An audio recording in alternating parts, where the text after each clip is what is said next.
getting warm. It's getting windy. These warm thermals. Thermals and warmth.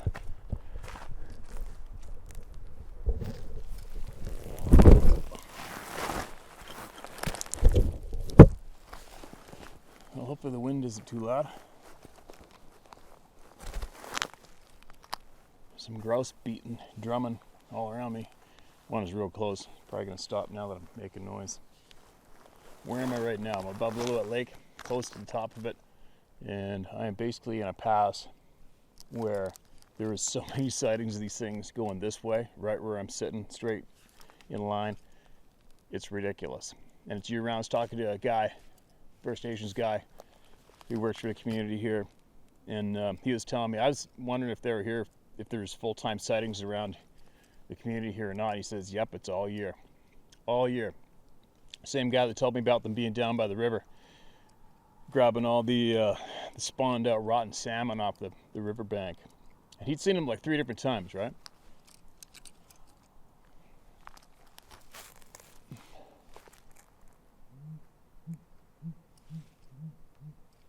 That'll be a grouse.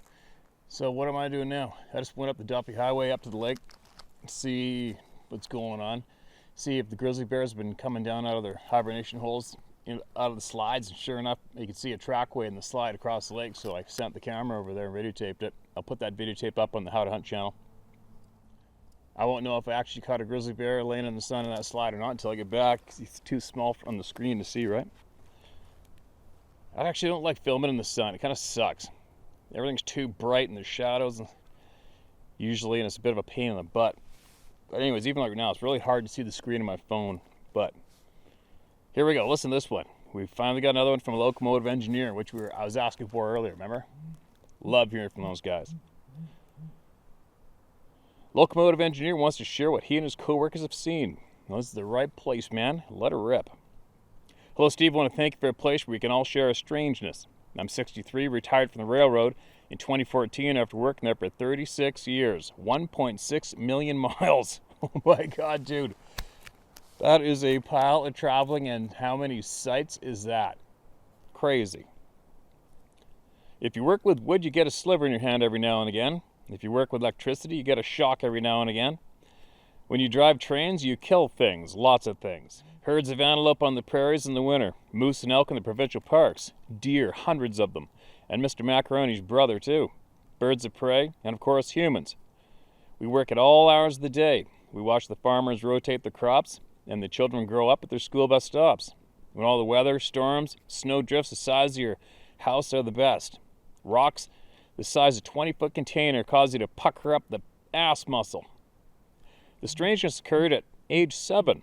My little brother and I watching cartoons Saturday morning. I stood up in the living room and said, TV, shut off. And it did. What the hell? Dad had to push the red reset button on the back of the set to get it to work again. Grade 3. The teacher asked the class, why are you here? I said, we are here for an experiment. Why would I say that? Mom and Dad split the sheets. I worked on the local farms, dairy, boarding of horses, cut pulpwood, maple syrup, then to Ontario into the tobacco fields 3 years in a row. Left Quebec with the other 500,000 English-speaking people in 1977, got on the railroad in May 1978. I saw my first set of footprints in the snow west of Burnt Timber, west of Cremona in 1982. It was like the basketball player Wilt Chamberlain was running through the snow. In 1984, I'm at the north rim of the Grand Canyon. We leave the location, drive about 20 miles north and into the woods, to the right, and onto a dirt road. We stop at a fire ring and set up camp. We eat a can of beans, drink beer, and there's something out there walking around us. Hours go by, it's now dark, alone, the 3 of us. We decide to rush this thing. I open my Swiss Army knife, click open the 3-inch blade, and we yell, charge! We run it 70 yards, nothing. We go back to our fire, and it walks around us. What the hell is it? I set up a tripwire with the beer cans and fishing line around the tents, and I say, if thing's gonna kill me, it can kill me in my sleep. We wake up in the morning, clean camp, and leave. I think we know what it was now. I'd like to share with you what my fellow railroaders have told me. I'll leave out the UFO stuff as there's lots of sightings. We were up all night over the country. Here it goes. One guy was at Crypt Lake, south of Waterton Park, sleeping in a pup tent with his wife, when something leaned up against his wife through the tent. He yelled at it and it left. Ken was hunting a cut line in Nordegg. He came across a haystack standing in the middle of the cut line. He heard in his mind, "Take the bullets out of your gun, turn around and leave, and don't come back," which he did. Okay, that's frickin' crazy. Scott was south of the Canal Flats, past the hot springs at White Swan Lake. There's piles of sightings there. He is in his boat fishing and rocks are tossed at him. Clinton was at Nuka Sound, up from Tofino with a native guide fishing. Rocks are tossed off the cliffs. Clinton said, "What is that all about?" The guide said, "Sasquatch is not like us fishing here." Gordon was north of White Corridor on horse. He went in so far and left his horse and walked. Deep in the forest was this scream, so strange he did not know what it was, so loud. He put his back to a tree. The noise behind him, he said, all the wildlife was running past him to get away from the scream. He, too, left behind the animals. The next story is bad, Steve. There was 5 railroaders on 6 horses. These men hunt all the time, years of experience.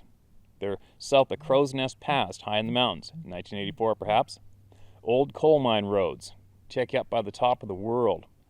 They set up their canvas tent, stove, kitchen, hobble the pack horse, and go hunting for the day.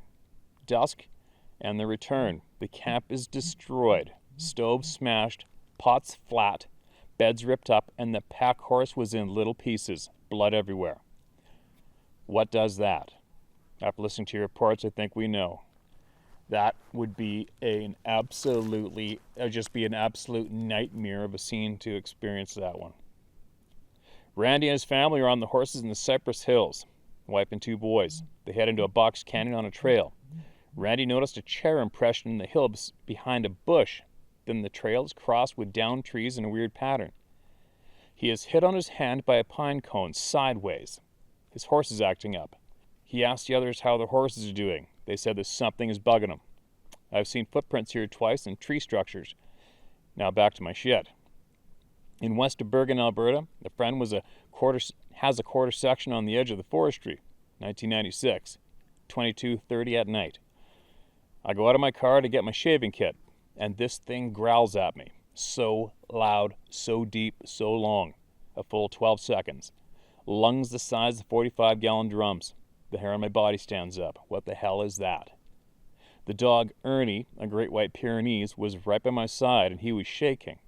The horses in the paddock still, only their ears moving. Silence. Evil silence. I go into the house, get a gun and a flashlight. Back outside, nothing. The sound of this thing was so huge it shook me. If you can imagine the biggest bass speaker playing, like that. We're up at 4:30. We have a job in Calgary, welding. I go out to my car and this thing growls at me again, Steve. Just like the last time, 12 seconds long, deep, loud, close, and I can't see it. We leave. Buddy's wife goes out onto the porch to get a loaf of bread at 7:30 in the morning, and it growls at her too. She keeps the kid in the house for the day. Ernie the dog, he won't go outside. The next day we walk circles around the house and find nothing. At this point in my life, I know nothing about this stuff, but have found Carlos Castaneda, Robert A. Monroe, Journeys Out of the Body, and, of course, Chariots of the Gods in 2008. I find the BFRO, attend 3 expeditions in BC. I pay the price. I show up. Here I meet like-minded people. They share with me their experiences. I know nothing, but I'm at Sasquatch Provincial Park, and everything is about to change for me. That summer opened up the world of I know nothing.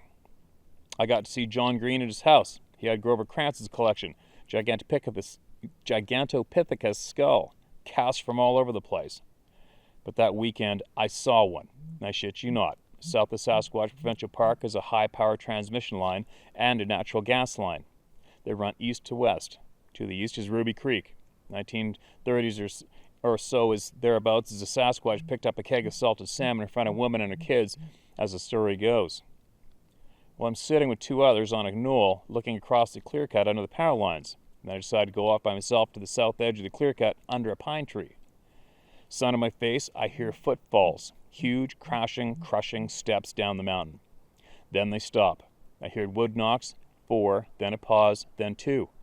This sounded like the shafts of 2 hockey sticks hitting each other. I'm looking around, and I see this face looking at me.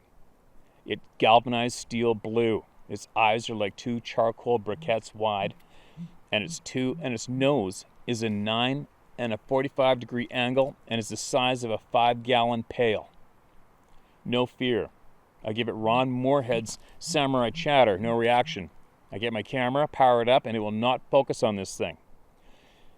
It looked at the first tree, the third tree, and the second tree. What the F? I stop the camera and look, and this thing is gone. Fear ignites. The hair stands up. I stuff my gear in my pack, and I run through the blackberry bushes, ripping hide off of me. I don't care. I rejoin the 2 others. The next day, we go back to this spot, 6 of us. I sit in my spot, and a fellow goes to where I see this thing. He moves about. I say, over some more. Move over more. Then he takes his hat off and holds it out and said, "Is this where you saw it?" I said, "Yes." "Well, it's 14 feet down from here." No footprints were found. High up on the hill, I did find 3 spots where these things lay all day like a couch watching the beaver ponds below.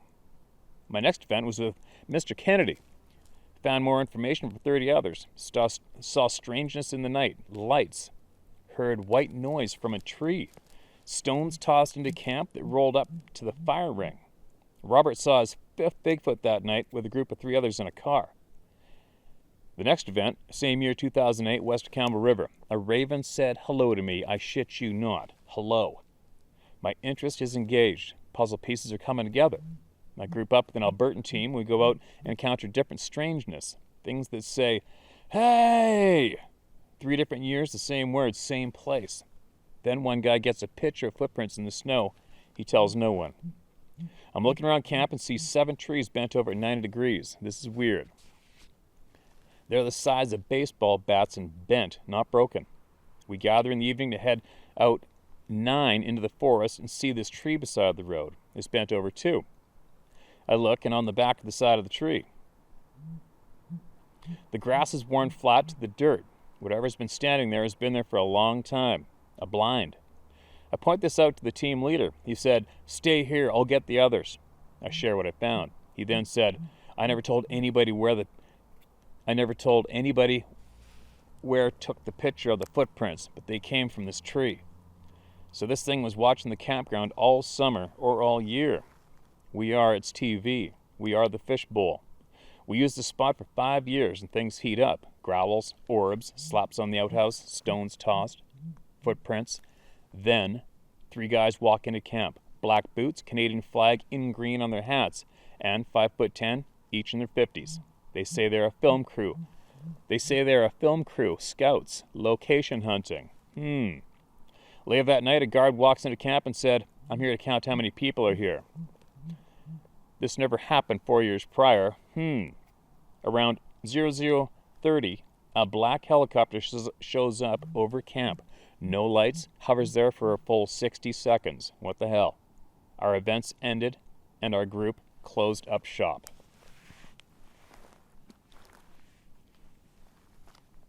Well, that's kind of odd.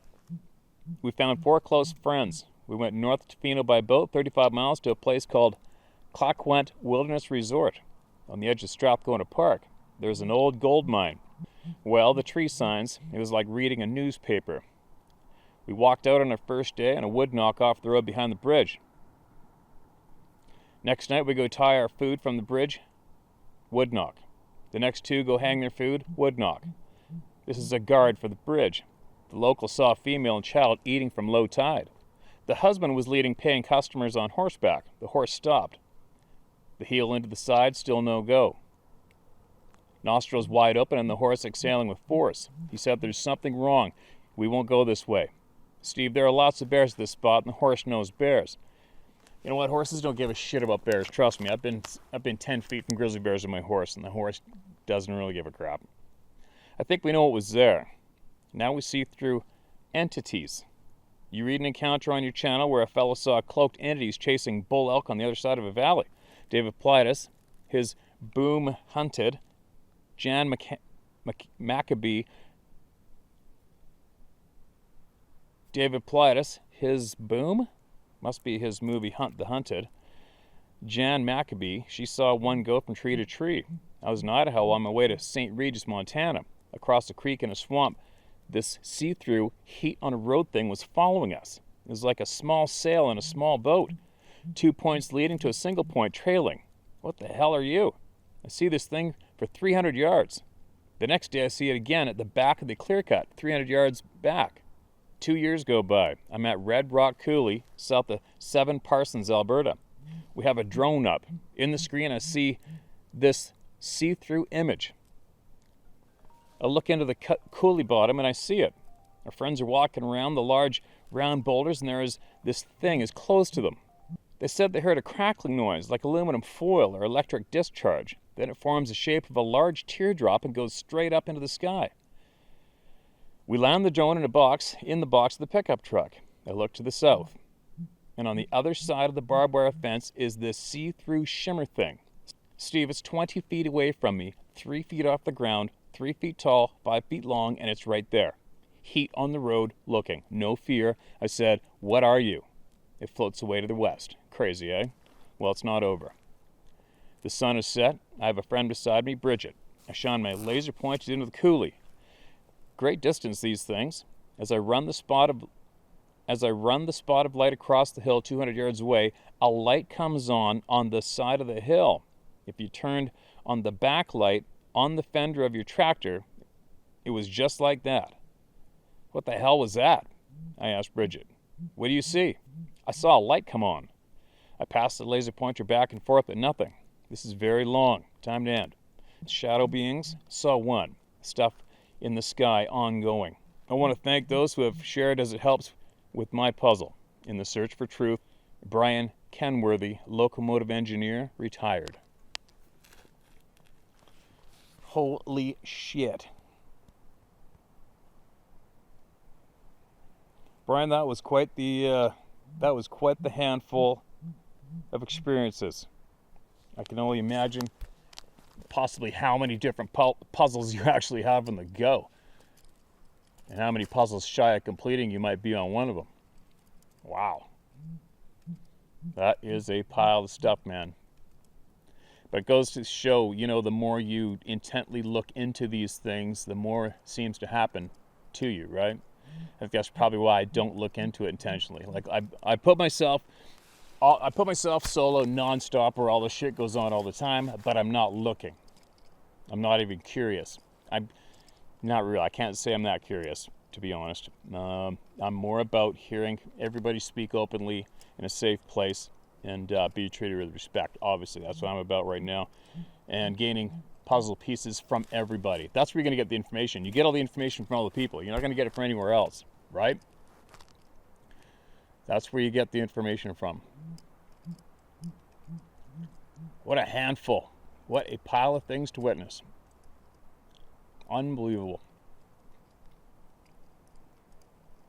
It's kudos to you to keep on going out there and intently looking to get into these things.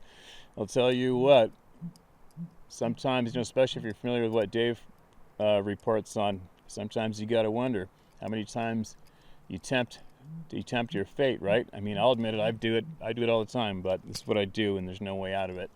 So I'm going with it, but something happens. But so far, so good, right? What an amazing share that was. I absolutely appreciate you sending that in and sharing it with the world through this channel. And if you want to share any more, go ahead, and it's never too long, all right? So hopefully I read that somewhat smooth, you guys, but I've got absolute nothing but reflections in my phone from over my shoulder, and it was kind of hard to read. There's a few auto spell corrections in there that weren't done, so. But anyway, I think I'll leave that one at that. I got things to do. I'm going to get home and keep this ball rolling. There's so much to do. I'm always doing something. It's just always things to do. But every chance I get out here in the real world and show you guys a slice of it, and help get as many voices heard as I can, because it is endless. It's absolutely endless. It's a steady stream of honest people coming forward. How amazing is that?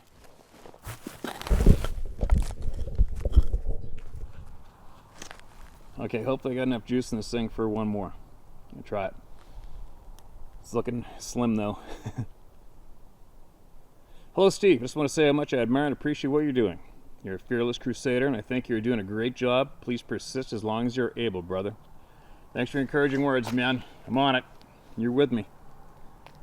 I came across your Big Man channel by association. I'm not an avid big game hunter, but was curious about which caliber big game hunters use mostly.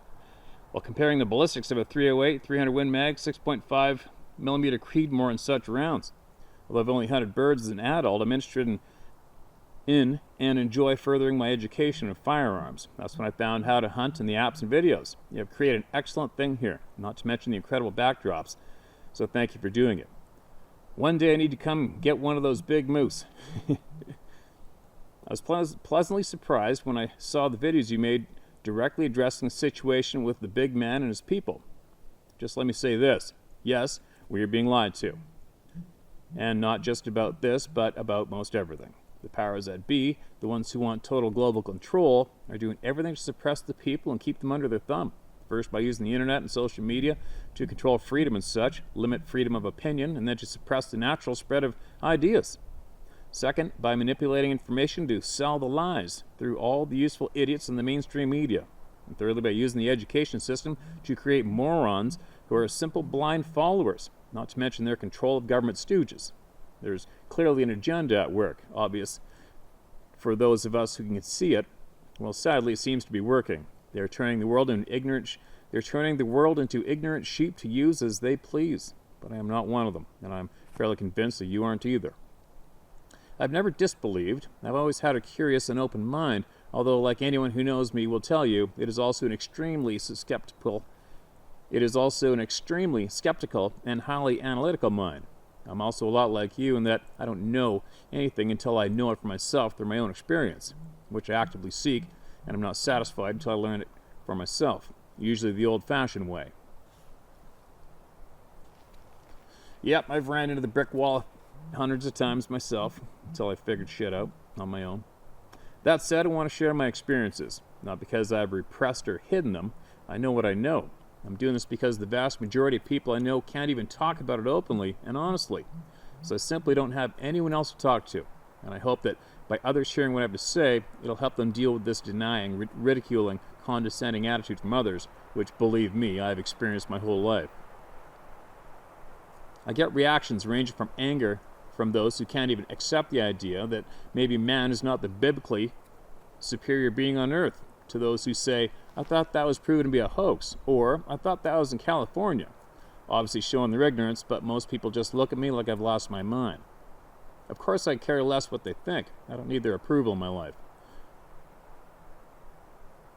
Most of my friends tolerate it as yet another one of my weird idiosyncrasies, of which I admittedly have few. I only have a handful of close friends to talk about the big man, and I hope you can expand that group a little if you think this message is useful. Here's my background on the subject.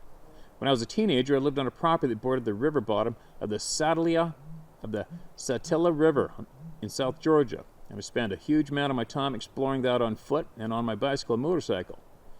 During normal summer rainfall periods, the Satilla is a small meandering blackwater river with white sugar sand sandbars that is typical of the coastal plain.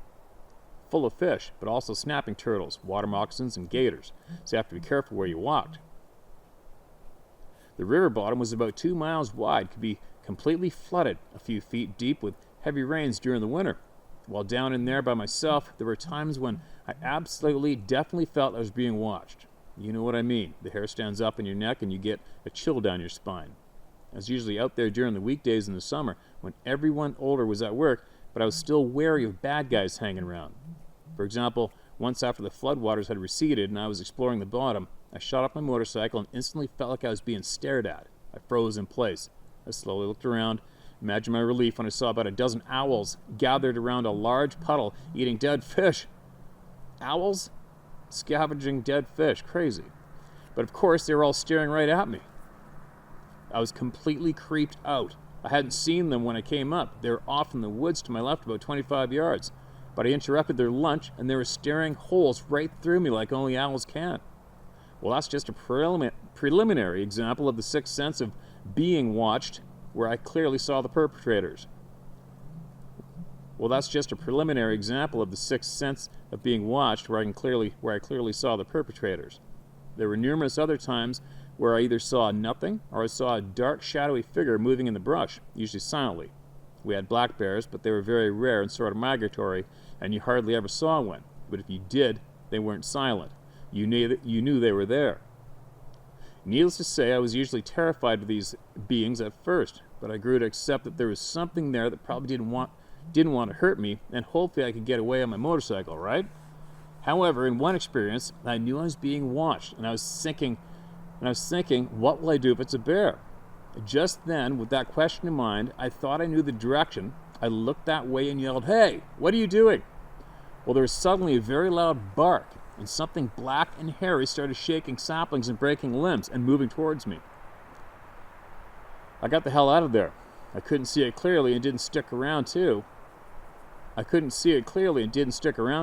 later it occurred to me that the palmettos, wax myrtle, and huckleberries in that area were mostly about chest high to a southern black bear and wouldn't have been taller than that unless he was standing up waving his arms. Maybe, but probably not at that time. The next experience as a teenager is really what sets the strange for most of my recent experience. There were several times in the twilight and early evening when I would hear long, drawn-out screams or howls coming from the river bottom, almost like a crying moan or wail. Of course, I knew at the time it could be a big man, but at 15 I had no direct proof, only my recent experiences in the woods. When I asked the adults, they all laughed at me, blew it off, and said I was just a lost cow in the woods or something like that. But I'd spent enough time out there and around cattle to know it wasn't any animal I knew, and I knew firsthand. And granted, a bull vocalizing is powerful and loud too, but I know what that sounds like, and they usually quit around dark. After this, I asked one of my older close relatives, a man who worked for years in the woods as a teenager and young adult in the 20s, digging up fat lighter stumps and selling them to chemical plant. He would go into the area around the Okefenokee Swamp, where longleaf pine logging had gone on back in the 1800s, and there were huge stumps everywhere. He would go there by himself with a mule and wagon and spend all day digging and loading stumps. He was one of the most down-to-earth, honest, and well-respected people I've ever known. When I asked him about the screams, he said, very matter-of-factly, "Yeah, that's the Bigfoot. They're all over these woods around here." Well, my confirmation was at hand. All the others lost a good bit of my respect at that point. Just as another example of sounds from the woods and being lied to, we had panthers too, the Florida panther. One was screaming in the woods behind her house for several nights one early summer, and eventually I saw it in the middle of the day in a hayfield next door. At first glance, I thought it was my uncle's bloodhound, but it didn't make sense that he'd be sitting in the field by himself a half mile from the home. So I was just about to call him, then the cat stood up and started moving. I saw the long tail and knew it wasn't a dog. It had cubs in the woods next door. That's where it was going. I later found a large hollow laurel oak tree that had fallen with obvious signs of a den. And here's the being lied to part. The wildlife biologists and other experts will tell you that there is no such thing as a black panther. Well, I know they're idiots because the Florida panther I saw in broad daylight was black. Okay, it may have been dark brown or dirty blonde and spotted up close, but from a distance it was black.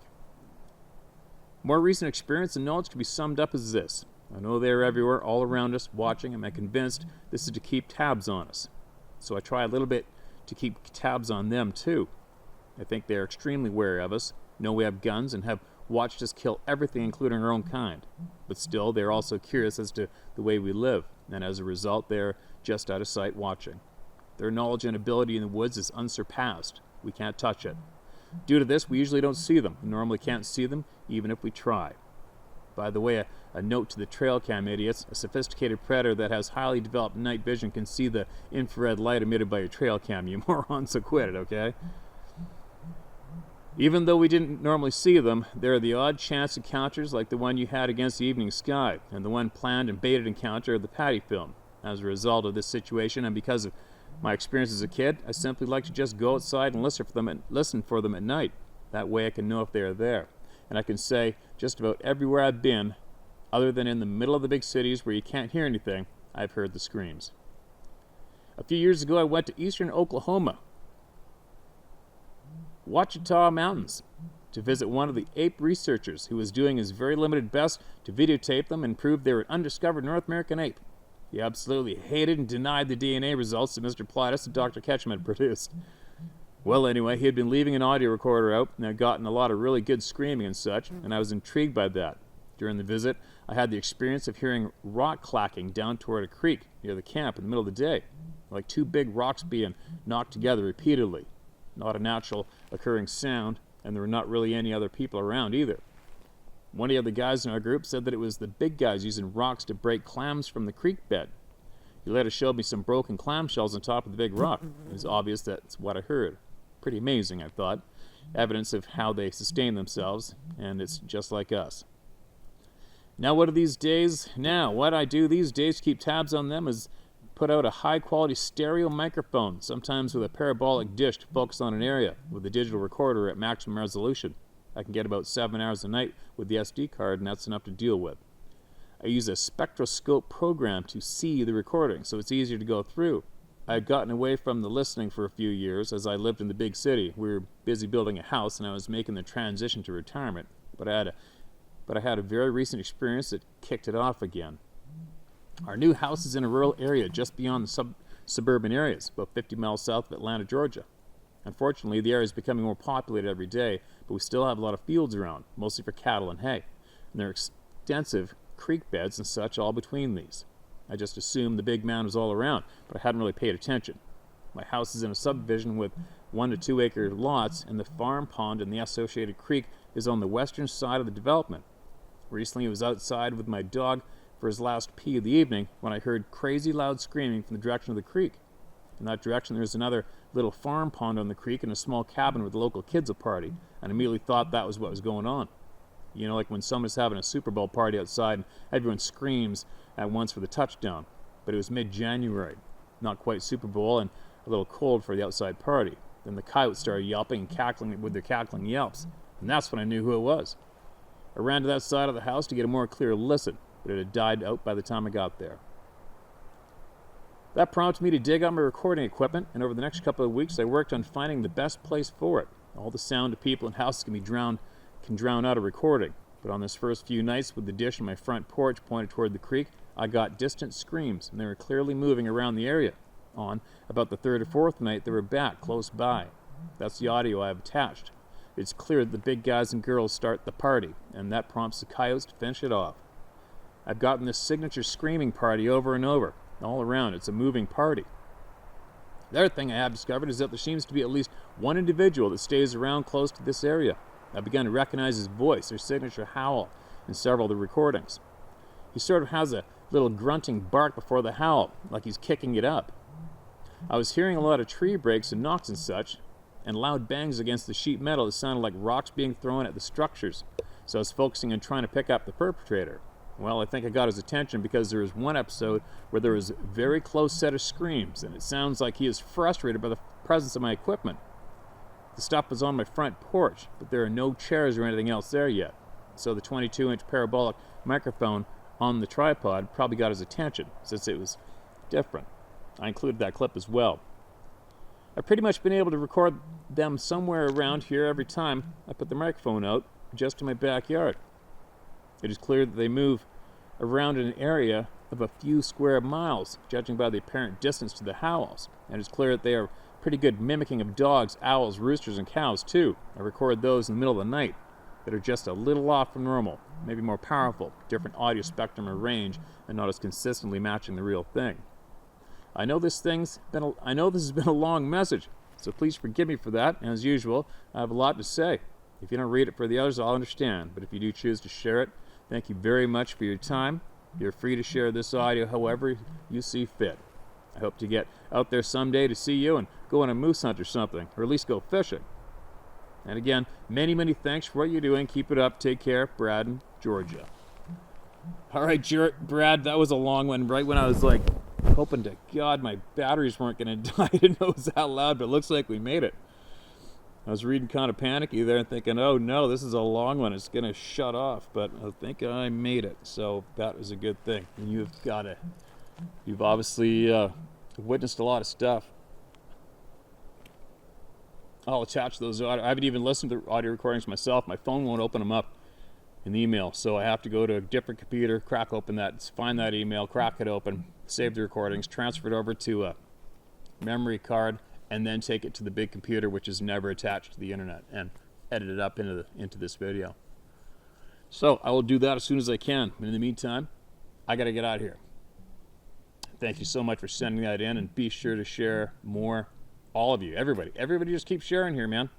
It gets shared word for word, and it is up to every single one of you to find that missing piece to your puzzle, and every single one of you to go with your instincts and your gut and figure out if there is anything in an email that can help you or not. So just take from it what you will or leave it. That's all there is to it. I am not the man to judge who gets to speak or not, or what gets to be shared or not. I'm not the guy, and I don't think there is anybody available who is qualified to dictate what you get to hear or not, except for you.